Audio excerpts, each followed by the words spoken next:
CPIM Ernakulam ജില്ലാ സെക്രട്ടറിയായി CN Mohanan തുടരും. 46-അംഗ ജില്ലാ കമ്മിറ്റിയെയും 30 സംസ്ഥാന സമ്മേളന പ്രതിനിധികളെയും സമ്മേളനം ഐക്യകണ്ഠേന തെരഞ്ഞെടുത്തു.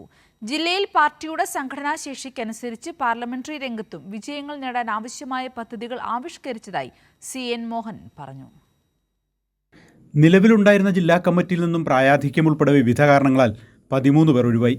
11 പേർ പുതുമുഖങ്ങളായി ജില്ലാ കമ്മിറ്റിയിലെത്തി. 46-അംഗ ജില്ലാ കമ്മിറ്റിയിൽ 6 വനിതകളും ഇടം നേടി. 46-അംഗ ജില്ലാ കമ്മിറ്റിയെ സമ്മേളനം തെരഞ്ഞെടുത്തു. CN മോഹനൻ ജില്ലാ സെക്രട്ടറിയായി തുടരും. CN മോഹനൻ ജില്ലാ സെക്രട്ടറി പദവിയിൽ ഇത് 3ാം ടേമാണ്.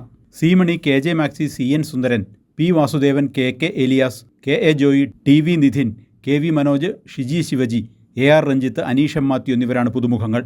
നിലവിലുണ്ടായിരുന്ന ജില്ലാ കമ്മിറ്റി അവതരിപ്പിച്ച പാനൽ സമ്മേളന പ്രതിനിധികൾ ഐക്യകണ്ഠേന അംഗീകരിക്കുകയായിരുന്നു. ജില്ലയിലെ പാർട്ടിയുടെ സംഘടനാ കരുത്തിനനുസരിച്ച് തെരഞ്ഞെടുപ്പ് വിജയങ്ങൾ പലപ്പോഴും ഉണ്ടാവുന്നില്ലെന്ന് സമ്മേളനം വിലയിരുത്തി.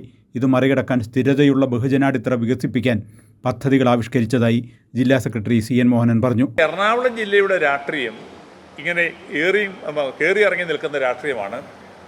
ആ രാഷ്ട്രീയത്തിൻ്റെ അകത്ത് നമുക്ക് സ്ഥായിയായ സ്ഥിരതയുള്ള ഒരു മാസ് ബേസ് ഉണ്ടാക്കുന്നതിന് വേണ്ടി ഉള്ള പ്രവർത്തന പദ്ധതികൾ ഈ ജില്ലാ സമ്മേളനം തയ്യാറാക്കിയിട്ടുണ്ട്. കൊച്ചി നഗരത്തിലെ മാലിന്യ നിർമ്മാർജ്ജന പ്രവർത്തനങ്ങളിൽ പാർട്ടി സജീവമായി പങ്കെടുക്കും. ജില്ലയെയും സംസ്ഥാനത്തെയും ബാധിക്കുന്ന വിവിധ വിഷയങ്ങൾ ഉയർത്തുന്ന 27 പ്രമേയങ്ങൾ സമ്മേളനം അംഗീകരിച്ചു. മുഖ്യമന്ത്രിയും പോളിറ്റ് ബ്യൂറോ അംഗവുമായ പിണറായി വിജയൻ, സംസ്ഥാന secretary MV Govindan master, PB അംഗം A വിജയരാഘവൻ, കേന്ദ്ര കമ്മിറ്റി സംസ്ഥാന സെക്രട്ടേറിയറ്റ് അംഗങ്ങൾ ഉൾപ്പെടെ വിവിധ നേതാക്കൾ 3 ദിവസങ്ങളിലായി നടന്ന സമ്മേളനത്തിൽ പങ്കെടുത്തു. കൈരളി ന്യൂസ്, കൊച്ചി.